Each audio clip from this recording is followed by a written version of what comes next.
Hi friends, ఈరోజు మా ఇంట్లో చేసినటువంటి వంటలు ఇక్కడ వేప పువ్వు పచ్చడి, గుత్తి వంకాయ డ్రై కర్రీ, అలాగే ముద్దపప్పు, రైస్ కర్డ్.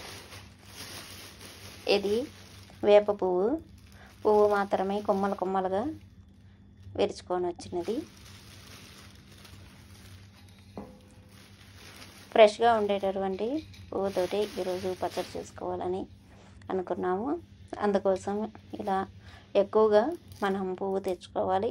అలాగే వేప మండలు ఎక్కువ పువ్వు ఉండేటటువంటివి కట్ చేసుకొని వచ్చి కూడా తీసుకోవచ్చు. ఇది మనకు హెల్త్కి చాలా మంచిది. మనకు ఎంత పువ్వు తెచ్చుకున్నా కూడా మనకు కొంచెమే అవుతుంది. పాతకాలంలో దీనిని ఎక్కువగా తినేవాళ్ళు, రకరకాల వంటలు చేసేవాళ్ళు ఈ వేప పువ్వుతోటి.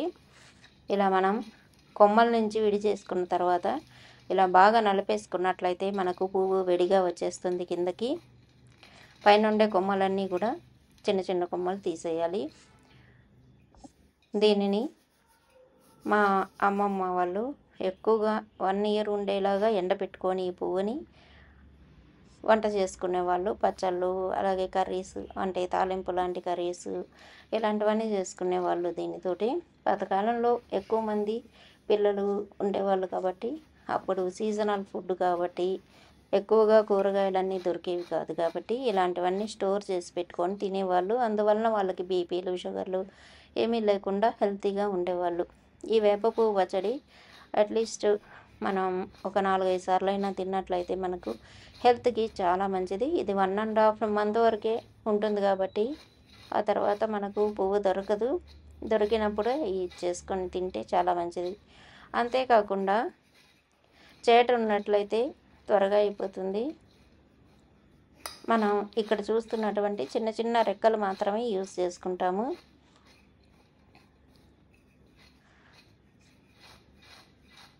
ఈ వేప పువ్వు పచ్చడి, ఈ వేప పువ్వుని తీసుకోవడం ఒకటే మనకు కష్టంగా ఉంటుంది. కానీ పచ్చడి చేసుకోవడం అయితే చాలా ఈజీ, చాలా ఫాస్ట్గా 2 నిమిషాల్లోనే అయిపోతుంది. ఇలా మనం చెరిగేసుకోవాలి. మొత్తం ఎక్కువగా తెచ్చుకోవాలి, అందుకని ఇది కొంచెమే అవుతుంది. ఇది అస్సలు చేదు అనేది ఉండదు ఈ పచ్చడి అనేది. ఇవన్నీ మొగ్గలు, ఇవన్నీ వేసుకున్నట్లయితే మనకు చేదు వస్తుంది. ఇవన్నీ తీసేయాలి. మనం యూజ్ చేసేది ఈ పువ్వు మాత్రమే, వైట్ కలర్లో ఉండేటటువంటి ఈ పువ్వు మాత్రమే.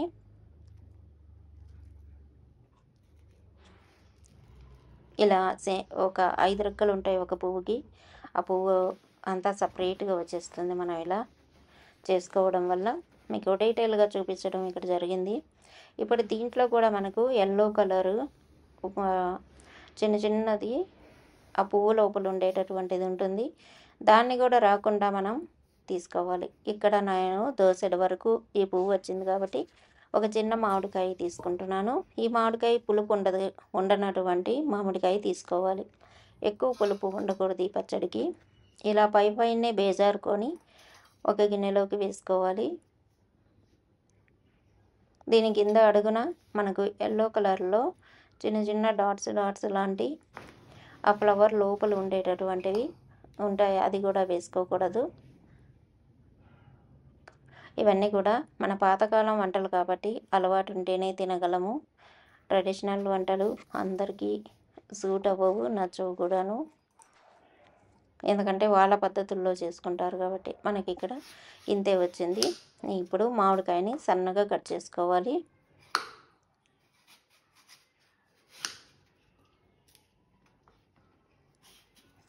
ఒక ఫుల్ మామిడికాయ అయితే సరిపోతుంది, చిన్నదిగా సరిపోతుంది. మనం ఎంతైతే పువ్వు తీసుకున్నామో దానికి తగినంత మాత్రమే తీసుకోవాలి. లేకపోతే అసలైన టేస్ట్ అనేది మనం ఎంజాయ్ చేయలేము. దీనిని బాగా సన్నగా కట్ చేసుకోవాలి, వీలైనంత సన్నగా. ఈ ట్రెడిషనల్ వంటలకి ఎక్కువ ఇంగ్రీడియంట్స్ కూడా వాడేవాళ్ళు కాదు అప్పట్లో. తక్కువ ఇంగ్రీడియంట్స్ తోటి టేస్టీగా చేసుకునేవాళ్ళు. ఇవి మనకు ఎండలు ఎక్కువగా ఉండే దగ్గర మాత్రమే వేప చెట్లు బాగా వస్తాయి. మాకు బెంగళూరులో అయితే వేప చెట్లు అనేవి చాలా తక్కువ ఉంటాయి. ఇది మా పక్కన ఎక్కడో ఉంటే ఒకసారి మాత్రమే అడిగి తెచ్చుకున్నాము. ఇక్కడ దీనికి సరిపోయినన్ని పచ్చిమిర్చి కూడా తీసుకోవాలి. ఈ చిన్న చిన్న ముక్కలు కూడా ఒక దోసెడు మాత్రమే తీసుకున్నాను నేను ఇక్కడ. అలాగే తగినంత సాల్ట్. ఫస్ట్ మనం రోట్లో ఈ పచ్చడి రోట్లో చేస్తేనే బాగుంటుంది. ఉప్పు అలాగే పచ్చిమిర్చి వేసుకొని దంచుకోవాలి. ఇవి కారం తక్కువ ఉండేటటువంటి పచ్చిమిర్చి కాబట్టి ఎక్కువ వేసుకున్నాను. మీరు కారం వేసేటప్పుడు కారం తక్కువ పచ్చిమిర్చిని వేసుకోవాలి.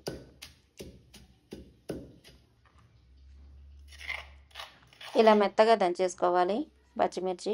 ఈ పచ్చడికి ఎండుమిర్చి అసలు బాగుండదు, పచ్చిమిర్చి అయితేనే బాగుంటుంది. ఇప్పుడు మనం కట్ చేసి పెట్టుకున్న మామిడికాయను కూడా ఒకటి 2 నిమిషాలు ఇలా చిన్నగా దంచుకోవాలి. పచ్చిమిర్చి ఉప్పు అంతా కూడా మామిడికాయ ముక్కలకి పట్టేలాగా ఇలా దంచేసుకొని ఇప్పుడు మనం రోకల్ని పక్కన పెట్టేసుకోవాలి. ఇంకా దంచేది ఏమీ ఉండదు.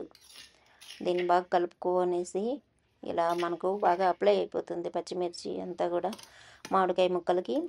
ఇప్పుడు ఈ పువ్వుని ఇందులో వేసి స్పూన్తో కానీ చేత్తో కానీ బాగా కలుపుకోవాలి. చేతితో కలిపినప్పుడు పచ్చిమిర్చి కాబట్టి ఎక్కువ మంట వస్తుంది చేతికి, అందువలన స్పూన్తో కలుపుకోవాలి. బాగా కలిసేలాగా బాగా కలుపుకోవాలి.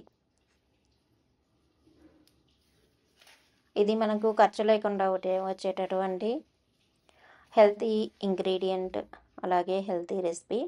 ఇలా బాగా కలిపేసుకున్న తర్వాత మనం గిన్నెలోకి తీసుకొని దీనికి లైట్గా పోపు పెట్టుకుంటాము. ఇది పోపు పెడితేనే బాగుంటుంది, పోపు లేకుండా తింటే అంత బాగుండదు.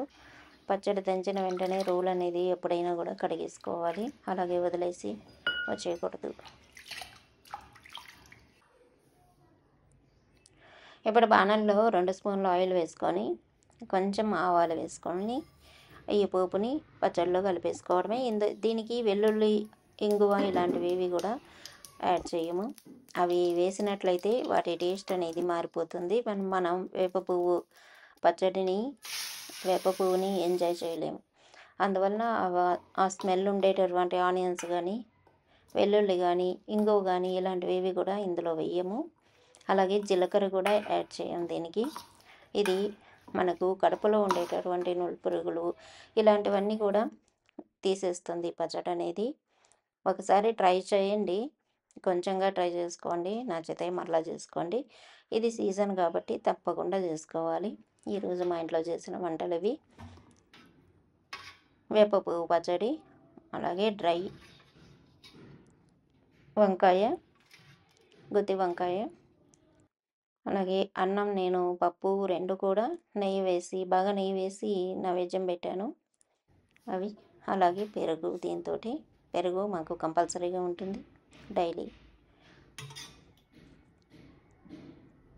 ఓకే ఫ్రెండ్స్, వీడియో నచ్చినట్లయితే లైక్ చేయండి, సబ్స్క్రైబ్ చేసుకోండి మరిన్ని వీడియోస్ కోసం, అలాగే కామెంట్ చేయండి. ఇందులో ఆల్రెడీ నెయ్యి వేస్తున్నది కాబట్టి అన్నంలో నేను ఇంకా నెయ్యి వేసుకోవట్లేదు. ఇలా అన్నంలో కలుపుకొని తింటే చాలా చాలా బాగుంటుంది. ట్రై చేయండి ఒకసారి. Thank you for watching.